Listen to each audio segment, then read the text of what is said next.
What's up, team? This is Frank, and this is Sundered Eldritch Edition. This game is a metroidvania platformer with procedurally generated maps and hordes of enemies that will dog you like you were holding the last roll of toilet paper in the midst of a corona outbreak. You see, humans live a miserable existence and are constantly scavenging for parts to repair their failing old machines. You play as Esh, a woman searching for her lost friend who disappeared in the desert. You'll quickly meet up with a mysterious god named the Trapezohedron, who speaks in a very menacing eldritch language. He's got big plans for you, but ultimately you get to choose whether to resist or embrace his propositions. Either way, he arms you with a powerful melee weapon and off you go to explore and smite foes. Sundered constantly makes you feel like you're embarking on a new journey by creating procedurally generated maps each time you set off. The map will display all these anomalous rectangles interspersed with key junctions like locked doors, ability rooms, boss rooms, and so on. You will need to forge a path through these interlocking map segments leading to one of these thresholds. The map will generate anew each time you load an area, including once you die, and you will die often.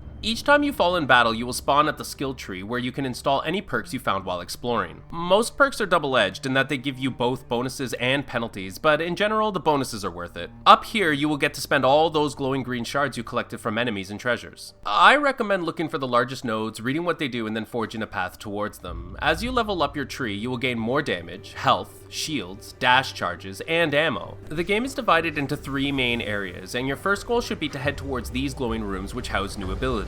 They will give you a regenerating shield, the ability to double jump, a powerful dash attack, the ability to run up walls, a grappling hook, a mid-air dash, and a massive cannon. Not only do these abilities allow you to unlock areas of the map, but they will also be necessary for surviving the increasingly dangerous multitudes of enemies. The game ramps up anxiety by leaving stretches of exploration devoid of resistance, followed by impromptu horde swarms, rallied by a war gong and the screams of monsters and machines bent on destroying you. There are even areas of the map that intentionally spawn never-ending waves of enemies, which create some of the most frantic run-and-search efforts I've ever had in a game. To keep up with the growing tide of evil and corruption, you'll get the opportunity to upgrade your abilities in 2 ways. If you want to keep your humanity, you can decide to destroy the Elder Shards in the Furnace Room. This will upset the Trapezohedron, but give you a bunch of shards to spend on your skill tree, as well as offer a new path with unique upgrades to access. These upgrades will improve your critical attacks, combos, cannon power, and downward attack, as well as allow your roll to damage enemies, grant you an extra perk slot, and give you a triple jump. Conversely, you can take the Elder Shards back to the ability rooms and allow the Trapezohedron to corrupt your abilities, making them much more powerful. He will give your shield the ability to return damage, allow you to glide, make your cannon more powerful, allow you to mid-air dash in any direction, augment your dash attack, let you climb walls like Spider-Man, and give you an extra jump off of your grapples. Ultimately, it's up to you how you want to level up your abilities, but each decision to resist or embrace the corruption is permanent.